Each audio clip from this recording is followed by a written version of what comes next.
Welcome to the She Builds Show. I'm your host, Stefanie Olson, a licensed general contractor who builds new construction, renovates, and designs your vision. Today, more than ever, we need raw, authentic women who are willing to rise above society's norms, break those glass ceilings, and encourage each other to boldly build the life we were meant to live. So, honey, what are you building? Well, welcome to the She Builds Show. We have Erik and Megan Hammond. Thanks. We're happy to be here. Excited for it. Absolutely.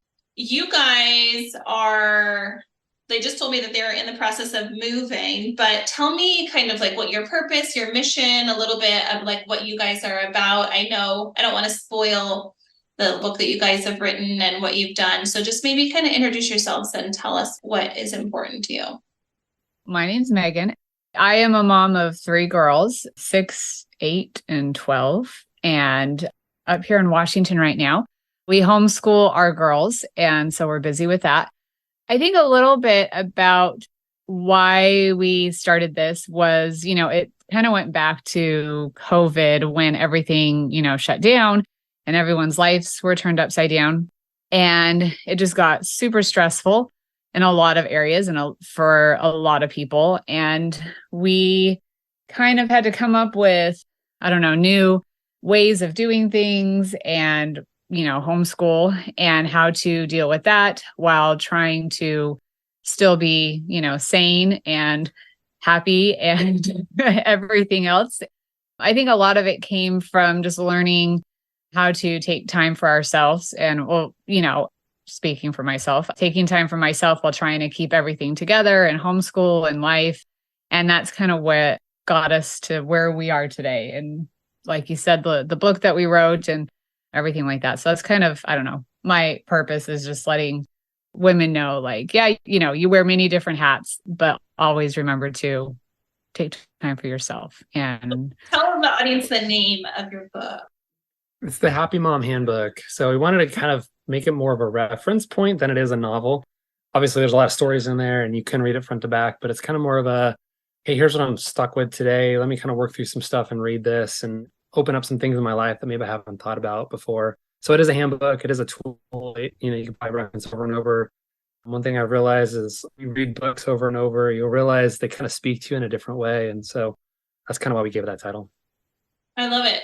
It's actually like a really important topic to me, currently in my life. There's been a lot of stress and a lot of hard things. Yeah. And I'm just curious, like, what prompted you to be, feeling like, you're in a place where you could help other people with maybe the journey or the information that you gathered? Like, what made you want to either create it or share it? And like, what types of things would, if somebody was going to read the book, what types of things would they find in there, that maybe, because I'm sure it has a lot to do with your personal life and what you've been through and what works for you, and either probably from failing and not doing it well and then trying to figure out and doing it well. So what prompted that? I think Megan's going to jump in here, but let me just back up for a second. Megan mentioned homeschool. We weren't like, let's have kids and do homeschool. Like that was not on our agenda at all. Not at all. Never. It was, we were in the middle of building our house in California and we started like 3 months before COVID came in. And our contractor's like, you got to leave the house, because we literally tore it down to the studs. Like you could see through the house, like the wind would blow. There was no roof, anything. And so they're like, you got to leave this house. We have a travel trailer. Like, oh, this will be great. Like we'll travel around and go on all these camping trips and just make it fun. The girls will be in school all day, so it's not going to be tight. Like, yeah, we could survive for a few months. And then like a week after we moved in, they're like, okay, COVID hit and everything shut down. Like nobody was making doors, nobody was shipping drywall or tile or any of this stuff. And so we literally had to just like lock down, and they're like, school's like, here's your kids, good luck, right? Like you guys have been through this before. And so I think that's what Megan's like, we just got this thrown into our lap, and so many people that we talked to or moms that Megan had known are like, how are you guys dealing with this? And what are you guys doing to deal with, are you just sitting in front of Netflix all day or hoping that they figure it out? Or like, how are you doing this? And so I think just kind of trial and error, as Megan will probably talk about, is just figuring this out and having people come to us and say, how can you help us? And it felt great to kind of come up with solutions with them and work through a lot of these challenges with them. Cool. That's awesome. I think that's kind of where it starts. Like I do a lot better when I know what's going on and I know what I'm doing and I have a schedule. And so that time of life was super stressful for me just because I couldn't control any of it. And like schooling was, as hard as the teachers were trying, this was hard for them. And they were doing all that they could with the resources that they had. And it was just stressful. And I had a really hard time in that time of life because everything was so out of my control. I'm the one who will figure out how to get something done. Like if I don't like how it's going or I don't have control of the situation, I'll figure out how to get control of that situation so that I can make a plan, make a schedule, and then life just does a lot better. And my girls are like that. Like they thrive on schedules. And so like life for everyone was just kind of crazy. And so we just, with our personalities and all of his classes and coaching stuff that he's had over, the last 20 years, like we kind of put all of that together and tried different things, bits and pieces. Yeah, of course we failed a ton. And I mean, we're still failing at a lot of things and we just keep trying new things. And we, like Erik said, we had a lot of people or a lot of friends and stuff say, what are you doing for this? Or how are you doing that? Like maybe we looked like we had it more put together than some people, even though like on the outside. Yeah, the outside it looked like it, but I'm like, you have no idea. Like we're living in a travel trailer and we have a, porta potty in our front yard and it's just a disaster. But I'm glad they thought that we looked like we had some of our stuff together. And so I think a lot of it for us is just, it was a lot of trial and error and things that we've learned over the years. And so being able to help people that are friends that were coming to us. And I did have a few people be like, you should really just write a book about this because like it'd be interesting to have. And that's kind of what got our thought process started, kind of like, like a handbook and, hey, I'm having a problem with this. Well, go here and read this. Like he said, it's not a novel. It's just kind of like how to get through certain things. What do you think is like the top 3 like most important things that you share in the handbook? Like what's most important to you? Megan touched on the first one, really just taking time for yourself. I think, a lot of time people just give that up, right? They're like, the more busy people get, the more stuff that comes up, they just kind of punt themselves and take care of everybody else and their family. And a lot of those awesome moms and dads out there do that. And so if you can take time and we use the analogy, like when you're on the airplane, right? They talk about the oxygen mask coming down. It doesn't say help everybody else out first. It doesn't say put your neighbor's mask on. It says put yours on, save yourself first, and then you can help other people. And so when you start taking care of yourself first and prioritizing your life and your needs, not that you're the only one that matters, obviously, but you have to make sure that you're okay to help everybody else out in their life as well. And so we talk a lot about that, just self-care, self-love, making sure that you have the time to get done the things in your life that are important to you, whether it's, going to get a pedicure for the day or a massage or just like shutting the door and just saying, I need 10 minutes, I just need to do my own thing for a moment. Just go do something else. I'll be right with you, but this is what I need to do. And so I think self-care is probably a big one. What would be that one for you? I think one that we talk quite a bit about is schedules and prioritizing what's important. I used to be the one who would like have, the 20 to-do list that nothing, like maybe 3 things got done, because other things would always come up. And for me, it was super frustrating because I'd look at my list and I'd be like, I only did like 3 things today. Like that was kind of a waste. I don't know. I just wasn't like, well, that was an awesome day. Then I heard on a podcast a while ago and it spoke to me like, choose 3 things. Do the 3 things, the most that have to get done, like, and so I have those 3 things. Working out is one of them. Like I need to work out every day. If I don't, my girls can even vouch for this. Like they'll be like, you didn't work out today. I'm like, no, I didn't. So you better watch out. Like, it's going to be a little stressful today. And so like everyone knows that I need to work out. So it's great because they can let me do that. Even if it's like 20 minutes and I can just, go for a quick walk, or most of the time we work out together just because I need someone to like push me to do it. And so like, that's one of the main things like for me. And then I have two other, things that I need to get done that day. And so I think just like prioritizing and scheduling and figuring out how that works best for you. But instead of just like flying by the seat of your pants every day, I have found, and I know a lot of people, it's super helpful to have that instead of just like, well, we're just going to see like what today brings and go from there. So that's another one that's big for me, just because my life runs a lot smoother if having a top priority organized. and not and being organized. So obviously school went back in session. What was the like deciding factor to continue? Because our family homeschooled. I think everybody homeschooled during COVID. We actually like left the school and homeschool. I like created a program and homeschooled.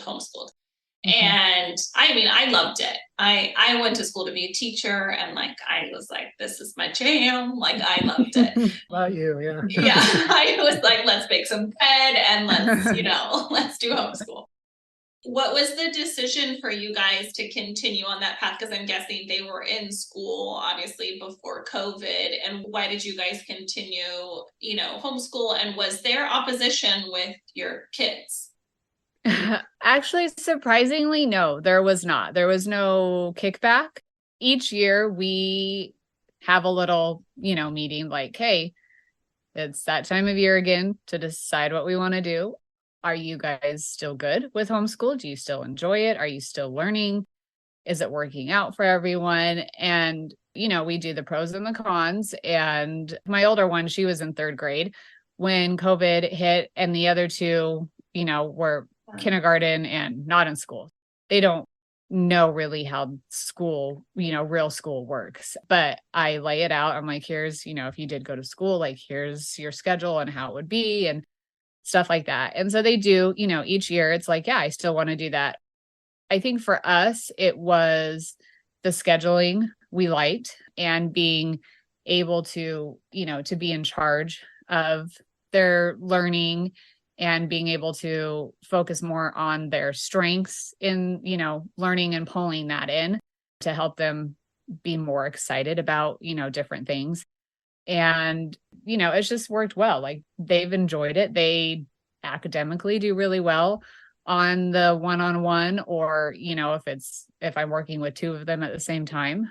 So yeah. Do you have a specific like homeschool program that you use, or are you part of like a homeschool program where you live? What's the details of that? Yeah. So we're a part of a charter school who has like an in-person, a flex system, and then actual homeschool. And so we're a part of the charter school homeschool, which is great because we have a teacher that's over us who, if I do have questions or I'm stuck with something or we need help with, tutoring or whatnot, I can reach out to her. And that's awesome. I'm very fortunate that we have that opportunity. And so I do have I'm very eclectic, I think, in our curriculum. We're not just like one-stop shop. It's like, we'll use this and we'll use this and we'll do that. I think as like the years go on, you kind of go, okay, well, this like hole needs to be filled and this program really fits that. That's kind of what it seems like, that from the moms that had been homeschooling a long time, that they really, just like a teacher does, they build their curriculum over the years going, okay, I like this better. I didn't like that, or the kids didn't like that. Yeah, exactly. And it's worked. And it's fun too, because you can see what they're interested in and kind of go further down those rabbit holes with them. I remember when I was in school, you'd finally find a subject that you're into, and then the next week it was, well, we got to move on to this one because that's the now we're doing history. Yeah. No, I'm kidding. Exactly.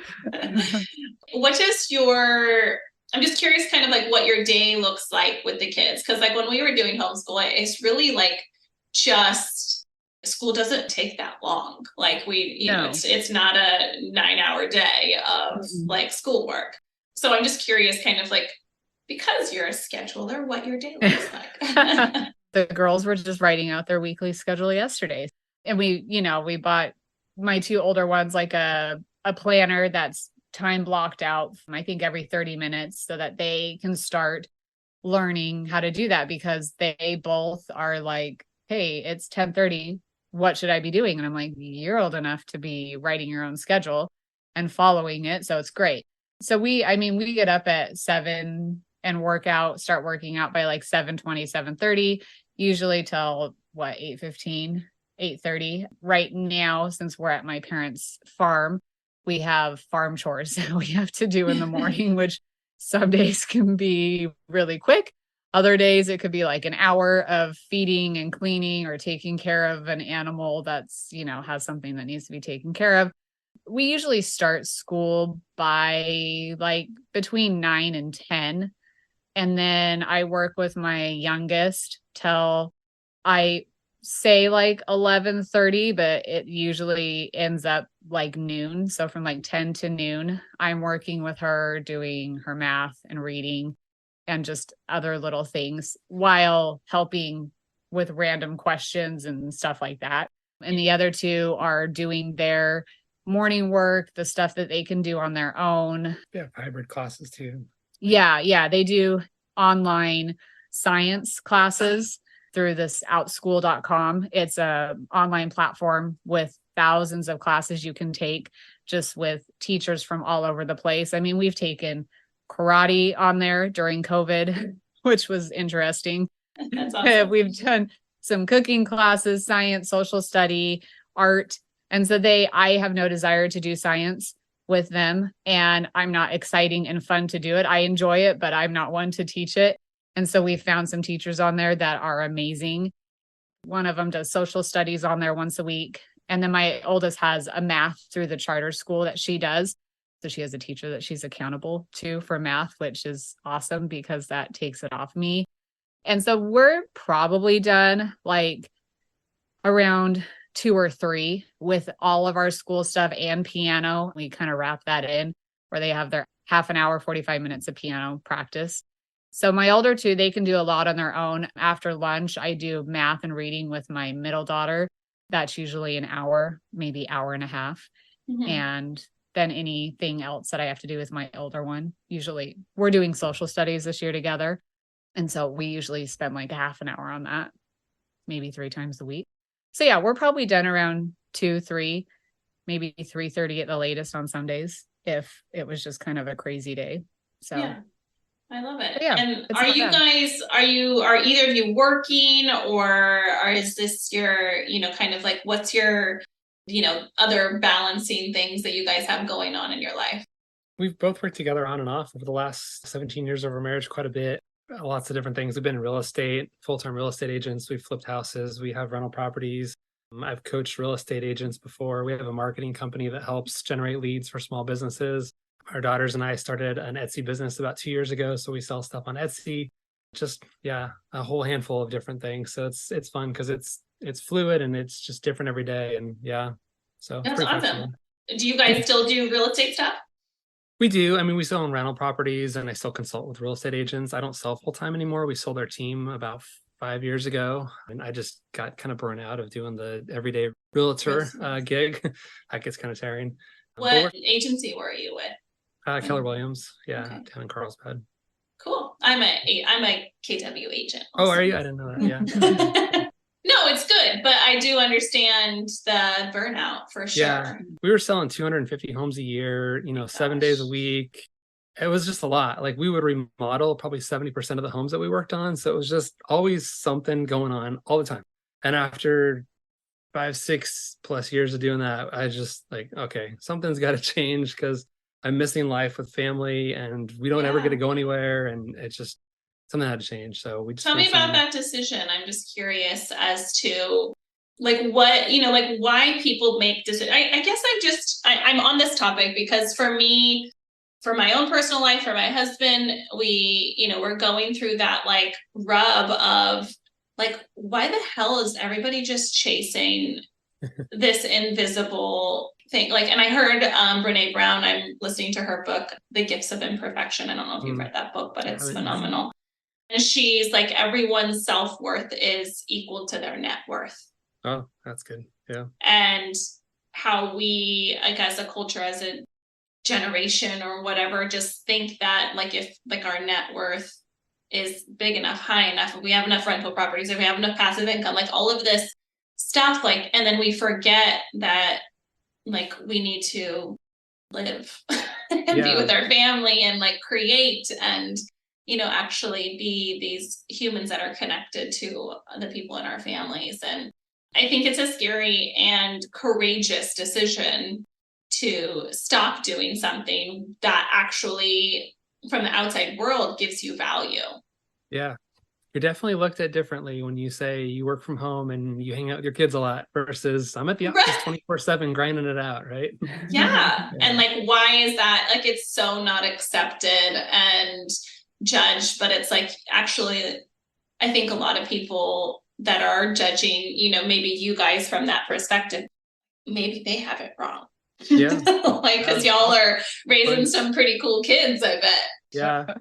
So I came from a family, my dad worked at the same job for 47 years and he had a successful career. He ended up kind of being forced into retirement because the younger part of the company is like, we want all the old guys out and we need to like have some young blood in here. Mm-hmm. But, he was like, get a job, stick with it, work every day. That's your thing.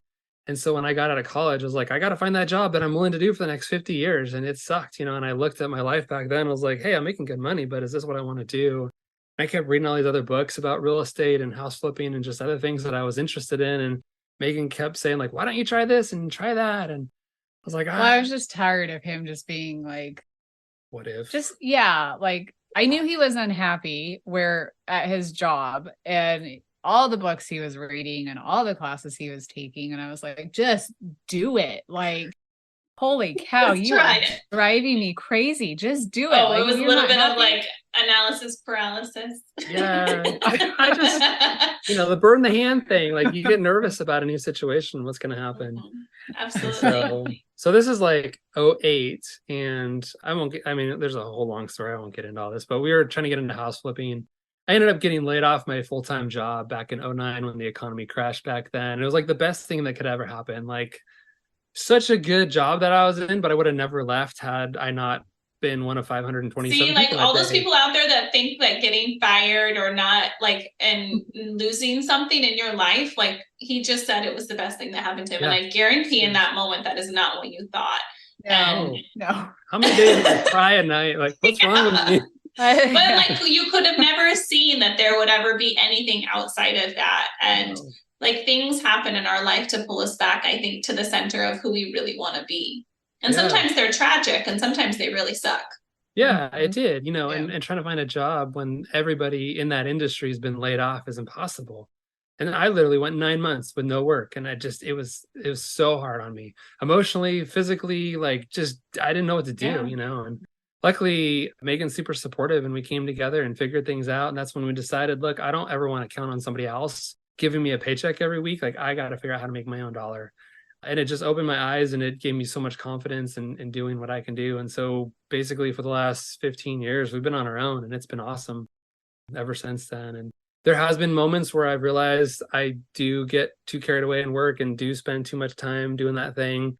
And I realize like when you look at YouTube and Instagram, it's either I work 24/7. Well, maybe it's like 80 and whatever, like how many hours a day they work. Or else they travel and they don't work at all. Like there's this like weird, like, where's the middle ground? Yeah, it's weird. Yeah. So I don't know. But anyway, but then I realized like my dad and I didn't have the greatest relationship growing up. He was gone all the time. He worked his butt off and he gave us a ton like of opportunities and just like, material. Yeah. Financially. Yeah. And support. Like, I wasn't driving like awesome cars or anything. Like I had a 30-year-old car when I was in high school or whatever, but didn't we all? Yeah, but he taught me to work, which is good. But then I realized like we just didn't have a relationship and I never saw him. Like he'd take a day off or two once a year and we'd go like on a ski trip or something. But then I wouldn't see him for like 50 more weeks, and I didn't want to be that dad. And I had 3 girls and I realized like being a girl dad is so different and they need you and they want to paint your toenails and they want you to like cuddle with them and they want to talk to you about their cats and all that kind of stuff. And so I realized like I want to be there with them and I want to do things with them. And that's when we started a business with them. And that's when I've started talking to them about books that I'm reading and talking to them about coaching and just involving them in my life in a way that maybe most parents don't. And I think that's when homeschool started like making sense because we could do things together. Like this Etsy business we do together. We pack boxes together. We market together. We go to the store and buy stuff together. They've come to conferences with me, and it's just fun to like involve the whole family in this rather than just me being the guy who goes to work to bring home for everybody else. Right. And How much more impact you're yeah, giving on them. I love yeah, that, like this, like the ability for us at this time of our lives, for like you to be able to do something like that and like be able to raise, both of you be able to raise your girls in that fashion and have it be okay, like yeah, where like your dad, if your dad even had that desire in his heart to do that, like he would never be, like it would never be okay, no, even now like, he's and like, I'm sure he probably did, like everybody does, where they're yeah, just like, this is the trueness of who I am, but everything else tells me I can't do that, or it's so buried you can't even listen to it. So like, I just think it's amazing to meet people that aren't afraid to like step into who they really want to be, and that it doesn't look like how everybody else thinks it should look. And I'm sure thanks. people say Yeah, stuff, but it's like you get to just be who you are. And like when you get to raise your kids in a way where you're pouring into them, I feel like there's nothing more satisfying than like your children learning how to run a business or creating something and seeing it come to fruition. Those are things that they would have never experienced, had you guys yeah, just went to work every single day. So I think that's so Yeah, cool. exactly. Yeah. I think that's the punchline of our book. Like, just be happy. Like, you don't have to fit into the cog of life that everybody maybe has set up around you. Like, be who you are, find what makes you happy and live that life. And don't worry about the judgment or how people are going to look at you. Or maybe you didn't make $100 million in your life. Like, make what you need to do to be happy in life and have the needs that you have met. Wake up and be confident in who you are. In the book that I was just telling you about with Brene Brown, she lists 10 pillars. Number 7 was like play and rest. And she said to make a joy and meaning list for your family. So like, what are the things that bring you joy and meaning to your family? And, she listed things like taking naps, not having an overly scheduled children with their extracurricular activities, cooking together, just having time to play, or, like, and they made these list of all these things that make up what brings joy and meaning to their life. And then they compared it to the list that shows what all of the goals and accomplishments and material things that they wanted. We want the bigger house. We want the, the boat. We want the thing in wherever. And both of them, they just don't align. And that they actually dropped off all of the things from their like goals and accomplishment list and just focused on the joy and meaning list. And it sounds like that's kind of like what I don't know if that's like aligns with what you guys are like, not saying that like we can't be successful or do things in our life, but it's not everything. Yeah. Yeah. I don't know if you're familiar with Gary Vee. He talks about that too. People drive a car they can't afford. They live in a house they can't afford. They travel to places they can't afford. So then they work a job to support these things that they don't love. And so it's like this circle of like misery because But if you just found out the things that actually make you excited in life and happy and realize maybe I don't need all this money to do that thing. But if I wake up and again, you realize that you accomplish your goals and you're able to do the thing that you want to do, that's when you win. Yeah, absolutely. I love it. Where can people find you? I don't know if you still do coaching or like, where can they get your book? I would just love for you to be able to, people to be able to find you, access the stuff that you guys have done. Yeah. So when we put our book out there, we're like, obviously we could sell it on Amazon, but Amazon gets enough of our money. So we wanted to give it away for free. And that's why we've been trying to get on all these podcasts with people and talk to your listeners and just share this book with all the moms out there who need it. Because you don't need to go buy another $10 or $20 book. So we're giving it away for free, which is our gift to your listeners. So they can just go to our website, which is happymomhandbook.com. And I'm sure you'll put it in the show notes. They can check it out. But it's free there. So you can get it. It's an ebook. Check it out. If you want to buy the real thing, it's in print copy on Amazon as well. But check it out. It's a good book that I think will help you kind of open your eyes to some of the things that maybe you've been missing, that the world has probably shut out from you. And if you want to follow us on Instagram, we try to post a lot of uplifting, positive, like you can do it content.